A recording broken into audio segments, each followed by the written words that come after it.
Un véritable cauchemar s'abat sur Elbaf. Les chevaliers divins passent à l'action en commençant l'opération de kidnapping des enfants géants et en utilisant leur pouvoir terrifiant donnant vie aux plus grandes craintes des jeunes pousses d'Elbaf. De l'autre côté, dans le royaume des morts, Loki dévoile une partie de sa puissance en utilisant Ragnir, le marteau capable d'invoquer la foudre, et démarre un terrible feu sur l'arbre d'Adam qui risque de prendre des proportions catastrophiques en très peu de temps. Préparez-vous bien les amis, voici la review de ce chapitre 1142 de One Piece. Si vous le désirez, rejoignez-nous ce soir sur Twitch car on débriefe de ce chapitre en live. On essaye de reprendre les bonnes habitudes. Likez cette vidéo également si vous l'aimez et préparez-vous car nous voilà partis pour une analyse profonde des plus terribles événements d'Elbaf. Ce chapitre commence très fort. Cette première partie n'est peut-être pas la plus importante mais elle pose les bases de ce qui arrive juste après. L'école d'Elbaf se fait attaquer, les enfants sont en danger. Alors qu'ils font face à un énorme serpent qui s'appelle le Jormungand, Zoro et Kiba apparaissent pour les sauver. Zoro, en tant qu'ancien vice-amiral, utilisera évidemment le haki de l'armement. Quant à Kiba, il s'agit en réalité du directeur de l'école du Morse. Et on comprend pourquoi, puisqu'il ressemble totalement à un Morse. Voilà, donc on peut se poser la question de son origine. Est-ce qu'il a mangé un fruit du démon? Est-ce qu'il fait partie d'une autre race ou est-il simplement différent? Eh bien, il fait peut-être partie de ces fameux Dozun Dada dont parlait Gaban il y a quelques chapitres de cela, et serait un géant minx, une combinaison étonnante, mais qui doit le rendre assez fort pour avoir fait partie autrefois de l'équipage des guerriers géants. En tout cas, il y a un autre problème, les enfants semblent s'être fait hypnotiser et tels des somnambules se dirigent droit vers la plage en suivant une flèche. Vous aurez bien compris que tout ça c'est un coup des chevaliers divins, ça ne s'arrête pas là, des monstres apparaissent dans la forêt, des monstres jusqu'ici jamais vus sur Elbaf et nous allons les analyser à la fin de cette review. Avant cela, retournons voir ceux que l'on attend depuis une semaine, Loki et Luffy, et les autres. Il n'a pas bougé depuis le dernier chapitre, malgré les terribles blessures dont il souffre, Loki semble même aller plutôt bien. À croire que la théorie qu'il ait mangé un Zoan se confirme de plus en plus, rappelez-vous que les Zoan, en particulier ceux éveillés, ont des facultés de régénération absolument exceptionnelles. Autrefois on prenait les gardes d'Impel Down comme exemple, mais maintenant on n'a plus besoin de ça, on a juste à repenser à Luffy qui, pourtant mort face à l'attaque de Kaido, reviendra en pleine forme après l'éveil de son fruit du démon. Ça doit être le cas de Loki, en le libérant d'une partie des chaînes en granit marin qui le retenaient, la régénération de son Zoan s'est activée, soignant une partie de ses blessures. Mais là n'est pas trop le problème non plus, Loki veut être totalement libre de ses mouvements. D'après ses mots, s'ils veulent protéger Elbaf, alors il doit être libre immédiatement. Oui, n'oublions pas que tout le groupe actuel, là, présent dans les enfers d'Elbaf, n'ont strictement aucune idée ni de ce qui se prépare avec les chevaliers divins, ni de ce qui se passe actuellement à l'école des Morses. Personne, sauf Loki, qui lui sait qu'Elbaf est en proie à des intrus. Il semble donc être déterminé à se venger de la torture subie par les chevaliers divins avant de vouloir se venger des géants de sa détention pendant 6 ans. Mais cette situation cache surtout une autre problématique, qui pourrait mener à une autre théorie. En effet, nous apprenions dans le dernier chapitre que depuis le royaume des morts, il est impossible d'utiliser les capacités du bateau volant d'Elbaf. Cette zone ne semble pas avoir les particularités climatiques pour profiter des diverses options de voyage proposées par la technologie unique des géants. Alors comment vont-ils arriver à temps dans le royaume du soleil pour aider les autres géants en proie aux chevaliers divins? Eh bien, ils devront utiliser un moyen de locomotion rapide et moi, j'aimerais bien que ce soit par la voie aérienne. Ils voleront. Ils ne voleront pas grâce à n'importe quel pouvoir, mais grâce à celui de Loki. Le Zoan mythique de Loki serait celui du Nidhogg, le serpent dragon des mythes nordiques. C'est pour ça que Loki finira par être entièrement libéré. C'est pour ça que pour l'instant, et tant qu'ils n'ont pas d'urgence à remonter, les géants et les Mugiwara ne lui permettent pas d'utiliser ses pouvoirs. Par contre, quand Loki va leur révéler le vrai danger planant sur Elbaf, quand ils vont entendre le corps de guerre résonnant depuis l'école du Morse appelant tous les villages de tout Elbaf à prendre les armes, eh bien ils comprendront à ce moment-là qu'ils n'auront plus d'autre choix que de laisser Loki utiliser ses pouvoirs de fruit du démon. C'est à ce moment-là que nous le verrons prendre une forme draconique ou serpentine pour se hisser en quelques instants au royaume du soleil, emportant tous ceux présents devant lui, géants y compris. Mais vous savez quoi, je vous prépare une très grosse vidéo la semaine prochaine et le sujet du fruit du démon de Loki aura largement le temps d'être analysé et expliqué. On en reparlera encore un peu plus loin dans cette review car le nom de Nidhogg vient justement d'être mentionné pour la toute première fois. N'oubliez pas quand même de vous abonner pour ne pas manquer ce petit futur banger qui va pop dans la semaine. Retournons au sujet principal qui reste quand même la confrontation de Loki face à tous les autres. Le prince maudit des géants prend ses menaces très au sérieux et avertit absolument tout le monde qu'il a les pouvoirs de les anéantir, allant même jusqu'à menacer d'abattre l'arbre d'Adam. Et il semble sérieux, terriblement sérieux même, puisqu'en brandissant Ragnir, Loki frappe de plein fouet l'arbre d'Adam, faisant tomber la foudre à l'endroit précis de l'impact, ainsi que sur d'autres branches, déclenchant un feu au niveau du royaume du soleil. Là, je pense qu'on peut encore prendre 5 petites minutes pour parler de la dinguerie qui vient d'avoir lieu. Tout d'abord, la puissance de Loki atteint un sommet que nous n'aurions jamais pu imaginer. Quand il dit être capable de détruire Elbaf en détruisant l'arbre d'Adam, ce n'est pas forcément une blague, hein. Au contraire, hein, ce n'était pas un abus. Il en est clairement capable et fait très clairement partie des monstres les plus puissants que nous ayons eu l'occasion de voir en fait. Les réactions choquées de Luffy, Zoro et Sanji le prouvent totalement. Et puis de sa taille, parlons-en un peu de sa taille. Oui, Oda l'a enfin dessiné comme il se doit l'être, aussi grand que Oz, 2 à 3 fois plus grand qu'un géant normal quand on compare Airudin qui à côté paraît être tout petit. Mais surtout, deux théories de la review de la semaine dernière finissent par se confirmer. La première était que Ragnir avait des pouvoirs liés à la foudre et que Loki pouvait invoquer cet élément grâce à ce marteau qui tirait ses origines de Mjolnir, le marteau de Thor. Bon, alors du coup j'ai remarqué un petit peu trop tard que Premiere Pro avait encore foiré pendant le rendu, mais à ce moment-là de la vidéo j'ai bien écrit fer et foudre, hein, donc j'aurais dû être plus attentif, mes excuses. Mais l'idée était là et je voulais vous faire comprendre que par l'utilisation des kanji de Ragnir, ce marteau aurait des pouvoirs bien différents de la normale et utiliserait des compétences uniques capables d'invoquer la foudre. J'aurais pas cru que cette idée se confirmerait aussi vite et à un tel point, mais c'est le cas. Alors aujourd'hui, je vais peut-être me répéter, mais Ragnir ferait peut-être partie de l'une des 12 lames supérieures malgré son statut de marteau, mais surtout, il serait à l'origine de la destruction d'Ogen. C'est ce village perché sur une branche de l'arbre d'Adam qui a subi toutes les théories possibles et imaginables, dont les miennes, avec par exemple l'utilisation d'une arme antique sur ce village précis, à l'époque du siècle oublié. Mais ce n'était pas la seule théorie. Lorsque je parlais de Ragnir, je vous disais que sa capacité à générer des éclairs serait liée à la destruction d'Ogen. Ce n'est pas Loki qui aurait détruit cette branche de l'arbre d'Adam, mais sûrement l'ancien utilisateur et porteur de ce marteau il y a plusieurs siècles. Toutefois, l'idée que ce soit Loki enfant, lorsqu'il faisait ses frasques, qui ait pu provoquer cet incendie n'est pas totalement impossible non plus, quand on sait qu'il avait déjà provoqué un feu dans sa jeunesse, d'après les souvenirs des géants au chapitre 1136, le traitant de pyromane. Mais en tout cas voilà, la théorie que ce soit Ragnir à l'origine de la destruction d'Ogen a désormais beaucoup plus de points suite à ce nouveau chapitre. Et je viens de me rendre compte que non, il y a une troisième théorie de valider, une théorie que je vous répète depuis bien le début de l'arc d'Elbaf en fait. L'incendie d'Elbaf, ça y est, je ne savais ni quand ni comment ça allait se déclencher, mais la foudre de Loki a bel et bien provoqué un début d'incendie dans le royaume du soleil. Je vous disais donc déjà au chapitre 1128 qu'Oda fera d'un incendie le point principal de l'arc d'Elbaf, puisqu'il va menacer l'Yggdrasil ou du moins l'arbre d'Adam. Belle prédiction pour le coup, hein. Je ne suis pas peu fier, et ça signifie aussi et surtout que l'arc d'Elbaf risque d'être beaucoup plus court qu'on ne le pense, puisque seulement au bout de 16 chapitres, le compte à rebours commence déjà. Ils vont devoir s'occuper de ce feu qui menace le pays, ils vont devoir trouver un moyen de l'arrêter. La semaine dernière, je vous ai fait une théorie qui vous a bien fait rire, avec une animation aux petits oignons de Valentin qui là aussi vous aura bien fait marrer. Eh bien, on se retrouve à avoir une théorie finalement pas si con que ça. C'est un peu dans le même délire que le katana d'Onigashima qui sera utilisé et finalement qui n'a servi que de déco, c'est vrai, mais mieux vous en parler maintenant plutôt qu'après que ce soit validé. En tout cas, ce qu'on doit retenir, c'est qu'un incendie s'est déclenché sur Elbaf et qu'apparemment, d'après Ripley, le feu ne peut s'arrêter tant les branches sont vieilles. Il va falloir trouver un moyen de contrôler l'incendie. Luffy pourrait totalement le faire dans sa forme de Nika, l'impossible devient possible, il a été capable de moduler l'environnement à sa guise, alors peut-être parviendra-t-il, à l'instar de Carmel avec son fruit du démon, à manipuler le feu et l'étouffer, ou du moins le contrôler. On a tendance à l'oublier, mais le soleil, ça reste quand même l'élément du feu, hein. Luffy est censé être le dieu de cet élément, sinon il faut voir si Gaban ne pourrait pas de son côté couper toutes les branches et arbres touchés par l'incendie. Je vous le rappelle, dans la légende lui ayant donné le surnom de dévoreur de montagne, on disait qu'en combattant tous les pirates qu'il avait attaqués, lui et Roger Malade, plus aucun arbre à l'horizon ne tenait debout. Scopper Gaban va peut-être revêtir son meilleur aspect de bûcheron pour contrôler les flammes de son pays, en tout cas il n'a aucun intérêt à rester là sans rien faire. Autrement, je dois avouer ne pas avoir d'idée de comment ils pourront gérer un tel incendie quand à l'époque, eh bien ils ont littéralement dû sacrifier un village en coupant la branche qui le portait. Entre temps ils ont peut-être développé une technologie de secours en cas d'incendie,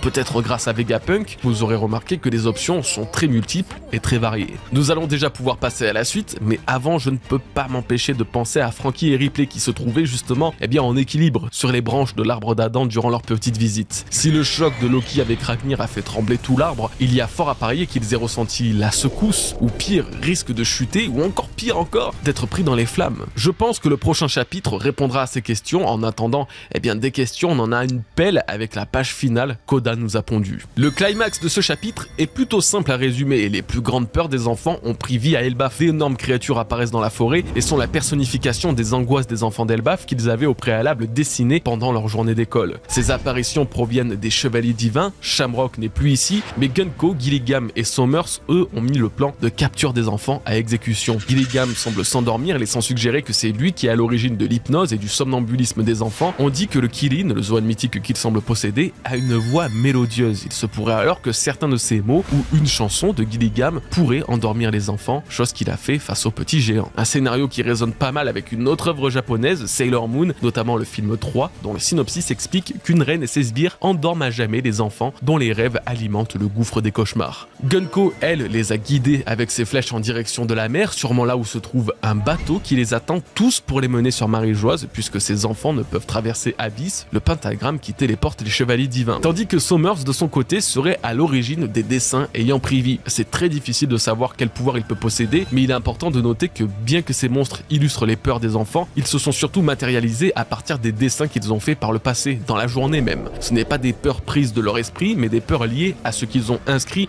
sur un papier au préalable. Ce pouvoir semble alors très proche du pouvoir de Kenjuro, celui de donner vie à des dessins. D'ailleurs, il n'est pas impossible qu'il s'agisse bien du Fude no Mi, étant donné que Kenjuro est mort, son fruit du démon aurait pu réapparaître et être mangé par un membre des chevaliers divins. Mais si Oda ne veut pas être dans la répétite, alors il pourrait s'agir d'un autre pouvoir davantage lié à la peur et au rêve. Dans la mythologie grecque, la même mythologie d'où est inspiré le Cerbère de Shamrock, existe un dieu nommé Phobétor, et il était chargé d'apporter de terribles cauchemars, d'où le surnom de porteur de cauchemars, surgissant chaque nuit sous une forme de démon ailé. Il avait la capacité de prendre l'apparence de bêtes, de monstres et de démons dans les rêves, ce qui serait donc une partie du pouvoir de Somers, transformant les pires cauchemars et les plus grandes peurs des enfants en démons personnifiés. Ce qu'on peut en tout cas imaginer, c'est que les créations de Somers sont invincibles, ils pourront combattre ces dessins autant qu'ils veulent, ils se reformeront à l'infini. Le seul moyen de stopper ça serait de vaincre l'origine même de ce pouvoir, à savoir de Somers. La libération d'Elbaf se ferait grâce à la défaite de ce dernier et au réveil des enfants. Bon, ok, maintenant qu'on en sait un petit peu plus sur les chevaliers divins et qu'on a analysé le principal de leur pouvoir, il est temps de se focus sur la partie finale de ce chapitre avec l'apparition des monstres et leur signification. Là, il y a vraiment beaucoup de choses à dire, beaucoup de choses à vous expliquer, car tout peut paraître un petit peu flou et brouillon, mais ne vous inquiétez pas, Gogo est là pour ça. Ok, donc voici les monstres. La qualité est pas folle, mais on peut en distinguer 11, voire même 12 s'il s'agit bien d'un monstre entre le loup et Nika. Une partie de ces monstres sont nommés par les enfants et sont directement inspirés de notre monde à nous. À part Nika, eh bien, tous existent. Fenrir est évidemment le loup enchaîné par les dieux qui plongera le monde dans le chaos et tuera Odin sur la page finale, eh bien il se trouve juste ici. Ensuite les fantômes, bon bah il y a deux possibilités car je vois deux fantômes ayant pris vie, je dirais que les deux en font partie, surtout que les mêmes effets d'âme sont présents près de l'enfant disant les craindre et près de la créature proche de Nika. Alors les drogres ou les drogues, je sais pas comment on peut vraiment les qualifier, comment on peut les appeler, sont les morts vivants vampiriques des mythes nordiques. Ce sont des guerriers morts qui reviennent à la vie et qui protègent des trésors royaux. On dit qu'ils ont des capacités magiques comme changer de forme, contrôler le temps et voir le futur, mais je doute que ces capacités prennent vie à travers ce dessin. En tout cas, je comprends bien pourquoi des enfants peuvent avoir peur de lui, il est terrifiant. Un autre gamin dit avoir peur des tempêtes. Moi aussi là, je te comprends mon ref, ça fait trop peur les orages. Quand ça tombe, ça fait un bruit de dingue et tout. Ça peut foutre le feu, ça coupe l'électricité, c'est n'importe quoi. Bref, cette tempête là apparaît sous la forme de nuages avec des éclairs au-dessus de Fenrir. Et en vrai, avec la grande faiblesse d'Elbaf qui est le feu provoqué par la foudre, on comprend vraiment davantage pourquoi ça lui fait tant peur. Vient ensuite Nidhogg. Let's go, enfin ça parle de lui. Alors depuis l'apparition de Loki, je vous disais qu'il posséderait ce fruit du démon. Nidhogg est le serpent dragon qui est coincé dans les racines de l'Yggdrasil et qui ronge ces mêmes racines pour se libérer. Moi je disais donc que c'était un parfait parallèle avec Loki, emprisonné à la base de l'arbre d'Adam, qu'il essaye d'ailleurs aujourd'hui de détruire en le frappant de sa foudre. Ce fruit du démon légendaire de la famille royale d'Elbaf ferait de Loki un dragon, certes, mais aussi la représentation du Tancrin serpent rouge sang que Dory et Broggy ont cité. Ouais, Loki est incontrôlable, il est invincible aux yeux des géants, il va provoquer la fin du monde. De l'autre côté, il existe une créature que les géants ne peuvent vaincre. Pour finir, il existe un fruit du démon légendaire dans la famille d'Elbaf que Loki s'est emparé. Bah ouais, je sais pas, moi, l'un dans l'autre, ça a du sens. Ça a du sens de dingue même. Loki serait le serpent rouge sang en ayant consommé le Zoan légendaire du dragon Nidhogg. Et de voir ce monstre apparaître aujourd'hui aux côtés de Loki me conforte dans l'idée que la théorie n'est pas impossible. Ce Nidhogg dont ont peur les enfants est aussi le serpent rouge sang. Je reviendrai sur ce monstre plus tard, il faudra prendre un chouïa plus de temps pour l'analyser parce que cette créature-là était littéralement présente dans la fresque d'Elbaf. On continue la liste des méchants monstres faisant peur aux enfants avec le Jormungand qui est le serpent apparu au tout début du chapitre. Ce serpent est celui dans la mythologie nordique qui enroule le monde de son corps tout entier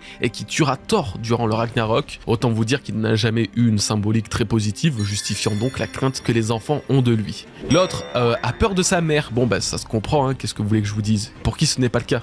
hein? Je vous le demande. Du coup, j'imagine aussi que la mère de ce gosse est celle que l'on voit là dans le coin gauche de la case et qui rappelle étrangement Big Mom. J'en viens à me demander si finalement il n'y a pas une espèce d'erreur de traduction et que ce gamin ne sous-entendrait pas avoir simplement peur de Big Mom en fait. Ça serait logique, Big Mom est connue pour être une terreur sur Elbaf. Elle a tué l'un de ses deux héros et a failli détruire un village entier sans que quiconque ne puisse rien faire. Donc petite pièce sur cette hypothèse quand même que je ne trouve pas si délirante que ça. Reste encore deux entités citées que je n'ai pas encore mentionnées, Loki et Nika. Alors là pareil, totalement logique qu'ils représentent une crainte chez les gosses, mais par-dessus tout, ça prouve par A plus B à quel point les grands influencent la peur des petits. Ça montre que sans rien ne connaître, ils ont peur de quelque chose qu'ils n'ont jamais rencontré. C'est normal qu'ils aient peur de Loki quand il est considéré comme le futur destructeur d'Elbaf, quand absolument tout un pays entier le haït, le déteste, et ce depuis bien longtemps avant sa naissance. Ça rappelle d'ailleurs les enfants à Wano Kuni qui voyaient Orochi comme un héros face au méchant samouraï Kozuki. La bonne propagande, hein, qui aide pas du tout. C'est un indice supplémentaire qui prouve que Loki est loin d'être le monstre qu'on dépeint, et qu'à la fin de l'arc, et tout comme les gamins de Wano idolâtrent aujourd'hui les samouraïs qu'ils détestaient auparavant, eh bien les enfants d'Elbaf verront en Loki un nouveau héros. Sa présence ici même est donc loin d'être étonnante, et tenez-vous bien parce que c'est totalement le même cas pour Nika en fait. C'est normal que les enfants aient peur de lui et peur de Nika, ils en ont peur comme certains peuvent avoir peur de Dieu, d'un pouvoir supérieur et immuable. Mais ils en ont aussi peur après que les géants, encore une fois les adultes, considèrent Nika comme un être de destruction. Ils ne sont pas censés savoir ce que représente la libération du monde ou la destruction de ce dernier du point de vue philosophique des textes d'Harley. Non, non, les enfants, eux, entendent chaos et destruction et il associe à l'image de Nika un guerrier, alors qu'en plus il rejette la guerre. En fait, il était évident que Nika ne pouvait que créer une angoisse aux yeux des enfants, et c'est Luffy qui devra justement prouver que ce n'est pas le cas. Nika est un allié, et non pas un ennemi. À force que les géants le considèrent comme un être de destruction, à force que Loki se prenne lui-même comme un Nika en détruisant le monde, eh bien oui, il est normal que les enfants aient peur de lui, le contraire aurait été étonnant. Donc cette représentation de Nika est juste un cauchemar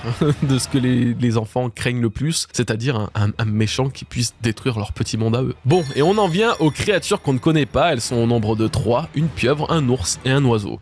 La pieuvre pourrait être le kraken qui vient justement des mythologies scandinaves et qui est connu pour détruire les bateaux qui l'agrippent avec ses tentacules immenses.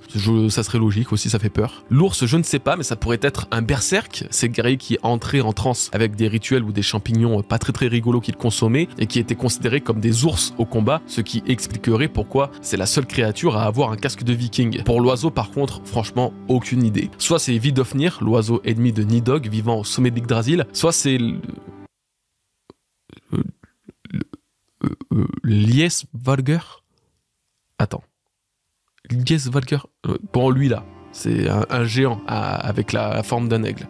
Et il avale des cadavres en plus de ça. Donc je sais pas ce qui est le plus terrifiant entre son hobby ou ma prononciation de son nom. En tout cas, ça pourrait être lui. Bon, voilà pour la première analyse de surface de tous ces monstres. Ça pourrait être suffisant, mais je voudrais quand même revenir sur un point précis, celui de Nidhogg. Et c'est pas forcément pour revenir sur ma théorie avec Loki, hein, puisqu'on en reparlera brièvement dans la grosse vidéo théorie de la semaine prochaine. Non. Parce que Nidhogg, c'est littéralement le dragon qui se trouve au sommet de l'arbre dans la fresque d'Elbaf, comme l'attestent les cornes qui sont exactement dans la même direction que ce dernier. Et surtout, si l'arbre de la fresque est bien celui d'Elbaf, l'arbre d'Adam du coup, alors qu'il s'y trouve dessus, a aussi un minimum de sens, puisque de base, Nidhogg est celui qui ronge l'Yggdrasil. En fait, Nidhogg est en partie celui qui provoque la destruction de l'Yggdrasil. Or, ici, nous le voyons combattre une créature semblant être un serpent, peut-être le serpent rouge sang. Donc, la fresque d'Elbaf dépeindrait Nidhogg protégeant Elbaf du serpent rouge sang. Ça changerait énormément de choses, surtout dans ma théorie, hein. Loki ne serait peut-être pas le serpent rouge sang, mais un ennemi du serpent rouge sang. Il aurait bel et bien le Zoan mythique de Nidhogg, la seule créature capable de vaincre ce serpent que craignent autant les géants. Ce qui serait marrant, c'est que derrière la crainte que les géants ont de Loki, il serait en fait leur héros, le seul être capable de vaincre le danger que représente, eh bien, ce serpent rouge sang. En tout cas, cette page finale donne aussi la sensation que, tout comme la fresque, il s'agit d'un aperçu de la guerre finale de One Piece, une guerre avec des créatures, des monstres, des dieux et des mythes nordiques prenant vie car existant déjà à travers des fruits du démon partout dans le monde.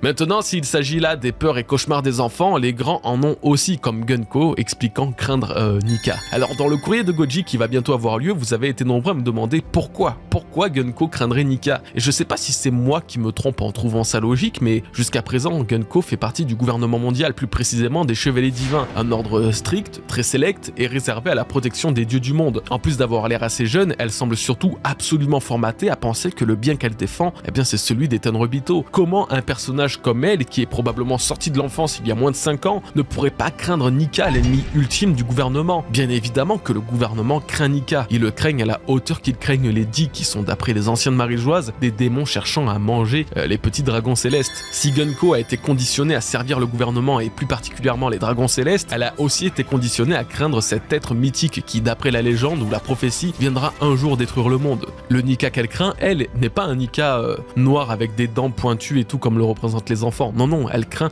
exactement le même Nika qui apparaît chez Luffy. Donc oui, ça me paraît normal et logique, bien que ça cache potentiellement autre chose, évidemment. En fait, je crois juste qu'on se rend pas bien compte parce qu'on sait que c'est Luffy et qu'il va sauver le monde. Mais si dès le début de One Piece, nous avions appris l'existence d'un dieu qui détruira le monde et que ce dieu soit Nika, je pense pas qu'on serait aussi serein qu'aujourd'hui.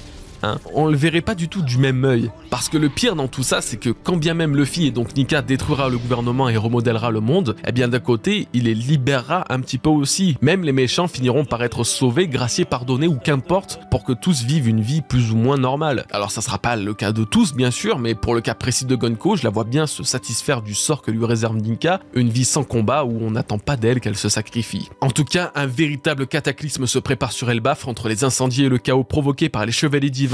Il faut peut-être croire que Loki est vraiment leur seul espoir. Ok, on se retrouve dans un autre setup, c'est juste mon bureau en fait. Je vous réponds ici car flemme de tout réinstaller en haut et tout, bref, ça change rien, ça fait même un petit peu du bien. Donc allez, perdons pas plus de temps et commençons à répondre à vos petites questions. Salut Goji, le Dark Nika m'a grave interpellé, il y aurait donc un Nika diabolique, les yeux rouges de Luffy contre Lucci, autre que celui incarné par Luffy, où cela nuancerait-il la figure positive et libératrice de Nika, qui serait plus ambigu que ce qui est dépeint depuis. Alors, je sais que les spoils ayant parlé d'un Dark Nika ont pas mal influencé l'opinion des lecteurs, mais pour le coup je trouve pas que c'est vraiment à voir avec un quelconque Nika diabolique. L'idée que Nika ait pu être à un moment donné dans son existence millénaire machiavélique n'est pas impossible, mais en tout cas jusqu'à présent on nous a donné strictement aucun indice pour penser une telle chose, parce que le dieu solaire est dans tous les mythes de toute façon associé à la vie, associé au bien. Et même, est-ce qu'on a vraiment besoin de ça dans One Piece? Je veux dire, est-ce que ça changerait quoi que ce soit à l'histoire, à Luffy, à Nika, que ce dernier ait été un peu négatif, un peu diabolique? De toute façon, et d'un certain point de vue, pour une partie de la population que sont les Tenryubito par exemple, Nika est déjà démoniaque, donc tu vois. Puis même dans les textes d'Harley, les plus vieux récits du monde mentionnant Nika, il est toujours adverse aux ennemis. Le seul truc qu'il y a un peu d'ambigu chez lui, c'est la destruction du monde, mais vous l'aurez compris, elle n'a pas le sens que l'on croit. Donc en gros, le Dark Nika n'existe pas, en tout cas c'est pas ce que j'en pense. Là on est juste dans la tête d'un enfant, hein, et il faut pas l'oublier, comme je le disais plus tôt, Nika, tout comme Loki, ne peuvent avoir une aura positive et rassurante quand les adultes en parlent comme les destructeurs du monde. Surtout que les enfants géants se sont extrêmement pacifiés, ils fuient la guerre et les conflits. Si à l'époque Nika pouvait être considéré comme un héros auprès des guerriers, aujourd'hui il ne peut effectivement qu'être imaginé comme un vrai diable. Salut, est-ce que tu penses qu'on pourrait voir certains cauchemars des Mugiwara ou de Loki? Si oui, lesquels? Alors, si ce ne sont bien que des créatures ayant pris vie suite au dessin des enfants, du coup non, on ne verra jamais les cauchemars de Loki ou des Mugiwara puisqu'ils les ont pas dessinés. Mais si jamais ces pouvoirs viennent des peurs profondes, alors oui, on peut essayer d'imaginer quels seront leurs cauchemars. Pour Luffy, ça pourrait être Garp. Pour Zoro, des escaliers. Ouais, bon bref. Ouais, ça peut être Kuina, en vrai, ou la faucheuse de Wano. Pour Sanji, ça pourrait être son père ou ses frères. Pour Nami, Arlong, en vrai. Pour Usopp, lui aussi, ça pourrait être son père, ou alors, je sais pas, un truc qui incarne un peu la solitude, quelque chose comme ça. Pour Chopper, compliqué, mais peut-être des reines de son ancien clan qui l'ont rejeté. Pour Robin, eh bien, le gouvernement, genre le Gorosei et tout, c'est logique, surtout qu'elle en a eu bien peur sur Egghead, donc pourquoi pas. Pour Franky, Spandam, ou les créations qu'il avait fait, là, les Battle Franky qui ont tué Tom. Pour Brook, lui c'était aussi la solitude et la maladie, peut-être qu'on verrait aussi l'apparence des pirates qui les ont attaqués avec des armes empoisonnées, provoquant du coup la mort de l'équipage des Rumbar Pirates. Pour finir avec Jinbei, là c'est difficile, je dirais peut-être des humains, des dragons célestes, ou même Odi qui a provoqué la mort d'Otohime. Enfin, il y a aussi les marines là qui ont provoqué la mort de Fisher Tiger. Enfin bref, je dirais peut-être des humains, mais j'avoue que je sais pas trop. Voilà. Et pour Loki, ça dépend. On ne sait rien de lui, mais si ça se trouve, il pourrait rêver de Lola qu'il a abandonné, représentant un vrai traumatisme pour lui. Ou Shanks aussi, puisque c'est quand même lui qui l'a enfermé. Si on apprend que Yarul et Harald sont des traîtres, ils peuvent représenter de sérieux candidats dans cette liste. Donc voilà. Dites-moi ce que vous en pensez, les refs. J'aime bien mes propositions. En tout cas, cette question était très cool. Merci de l'avoir posée.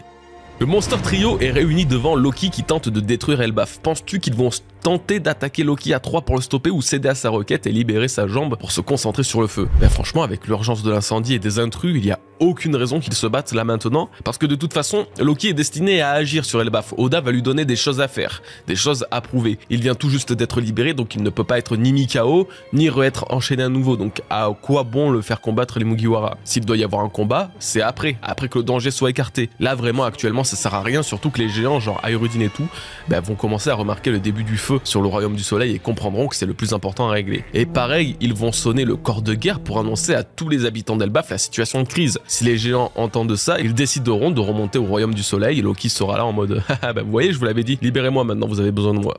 Donc non, je pense à la rigueur que le Monster Trio, ébahi devant la puissance de ce monstre, se mettront d'accord pour garder un œil sur lui afin de le gérer si la situation part en sucette. Mais rassurez-vous, il y a de toute façon de très grandes chances qu'avant la fin de l'arc, un combat se déclare entre tous. Je peux pas vous le promettre non plus à 100%, mais j'ai mise un bon 80% quand même.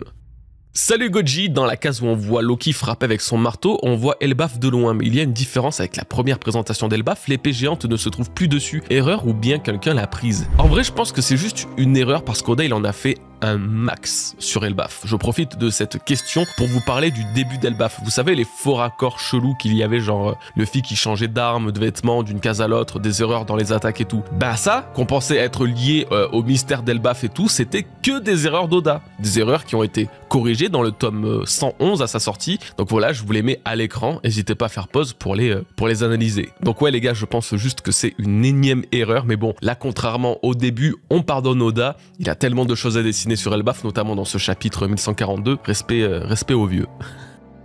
Est-ce que tu penses que Usopp combattra le chevalier divin qui possède le pouvoir de ressortir les peurs et les matérialiser? Ça pourrait être le climax de son développement, je trouve. Vous avez encore tant d'espoir pour Usopp.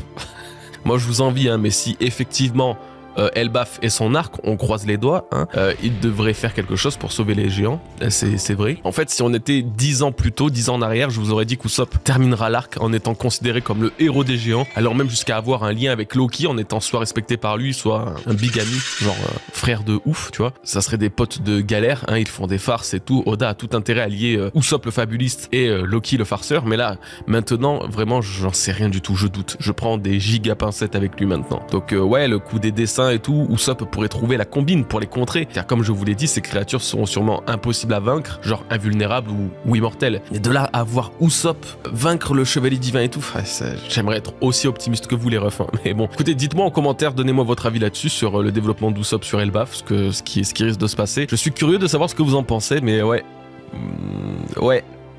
chaud.